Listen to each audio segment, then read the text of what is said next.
How to turn off friendly mode in Clash Royale. The first things first, before we go deep into the tutorial, you'll have to make sure that you're currently running the latest version of Clash Royale.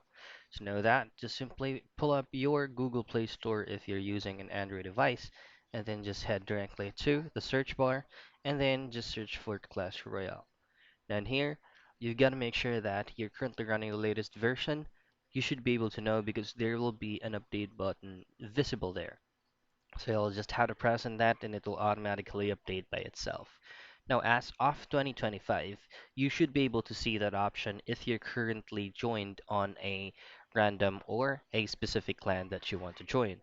Now, all you have to do is if you hover around the three lines right here, and then just go to settings and then more settings, you won't be able to see that option here, which is actually the friendly mode.